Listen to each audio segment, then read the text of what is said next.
What is good, everyone?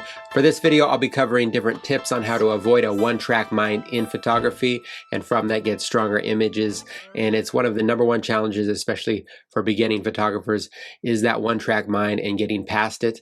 And it comes up a lot in my mentorships, and that's why I'm covering it in this photosynthesis series. If you're not familiar with what photosynthesis is, it's a series here where I cover any topics, questions from you, ideas. It's kind of a catch-all that I can take that and make it into a video. And since this has come up so much and it's a common challenge I see for beginners especially, we're going to cover it now. Now, I've kind of touched on it in other videos too, but we're going to get more specific on it in this video and how to tackle it. And starting off, why is avoiding a one-track mindset so helpful in photography? Well, for example, when you're out there, especially again as a beginner, a lot of times when you see interest or you see a character, usually it's in the form of a character, you get somewhat of a one-track mindset and you get focused on that. It might be because you get excited because you saw something interesting, but then you're kind of put your blinders on, you focus right on that and you see nothing else, which can cause a lot of problems. It can cause problems, but it can also stop you from getting an even better picture that was out there. So you see a character, and there's a lot of other things going on around them, but you just see them and you just want to go up and just take a straight on shot, and that's what you get. Now, it's rare. It can happen where that character makes a photo, but it's so rare and you don't want to pass up making a photo even better. You could have a character in that photo, but then have something else going on that makes it better, or you could avoid something that's ruining the photo that you didn't notice, or it could just be about the character, but you could have waited and caught an expression or the timing. There's just so many things that you could have done more if you didn't have that one-track mindset. And that's why you'll see a lot of beginning photographers, if you look through all their photos, they kind of look all the same. They're all either character shots or just shots of one particular thing with nothing else happening, and it's not really bringing out the full potential because of that one-track mindset. And a common thing that I hear a lot in the different workshops and mentorships is they even are aware of that, but they just get stuck in that and they see something and then they forget, or they just don't think about finding anything else because they're just so focused, like a deer in headlights, on that. And then afterwards, they might look at it and see, wow, I could have done this, or wow, that ruined it. So that's why it's so important to avoid that. And there are things you can do to avoid that, though, that whole mindset. So #1 is, once you see something interesting, be it a character or a subject or anything really, once you see that, then just put that in your peripheral. Unless it's like a moment that's going to be gone like that, of course, take the shot. But if it's not, especially if you have some distance before you're going to be able to take a photo of it, you're going to have time now. You need time to get there, so might as well use it to your advantage. So you see that and then put it in your peripheral and then look around. And when you're looking around, you want to be looking for pluses and minuses.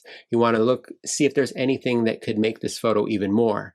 Be it layers, or be it connections, or it could be a lot of different things, but there are sometimes things out there that can add and make that character even stronger. You also want to scan the whole scene to look for things that will distract or take away from that character or that subject that you're interested in taking a photo of. You could take a photo if you have that one-track mindset, and then once you take the photo, you get it, but then you notice there's maybe a white car coming out of the back of the man's head or the woman's head, and it totally ruins the photo. So you want to be scanning for anything that you can add or you need to remove. For example, with me, if I see something interesting I want to take a photo of, I just keep it in my peripheral and then I'm looking all around the whole time, and while I'm moving closer, so I'm somewhat timing it too, because I have some distance I need to make up to get them big enough in the shot. So now the whole time while I'm walking there, I'm making sure that I'm not missing. Maybe they're going to have some gesture or the moment's going to stop or something. So I'm keeping it in the peripheral so I do know what's going on. But the whole time while I'm moving closer, I'm seeing what I can do to make the photo and the scene and what's in the frame even stronger once I get up there to take the photo. Now, maybe you're already there, but you have some time to make the photo, so you can work the scene and do different things. And again, you're always keeping track of what they're doing and where they're at in your peripheral, but at the same time, you're looking all around. So it's good to get in a habit of that, to keep that subject or that element in the peripheral as you look for more. Now, I covered this recently in another photosynthesis all about working angles, so be sure to check that out for more information on that. But that's one thing to do too, is when you see something of interest and you have some time to make the photo, then look around for different angles and how to change the perspective. So that can help you see even more too. So you have that subject in your peripheral, but then you can move up or down or up or to the side and see if that adds or changes or improves the photo. You can line things up better. You can organize things better just by moving and changing angles. You can, by changing the perspective, you can really just completely change a photo. And like I said, check out that video. I give examples in that. But that's another way for you not to be in a one-track mind, because by working perspective and angles, as you're also scanning the whole scene, you're going to see more, and that's going to open up your eyes to more. So you're going to be far from having a one-track mind just on that first element or subject that you saw. And from there, when you're moving around and ready to take the photo, you've already kind of scanned and already know what's kind of going on, so you can move to the right angle to either remove distractions or add elements and subjects that you want to in the frame.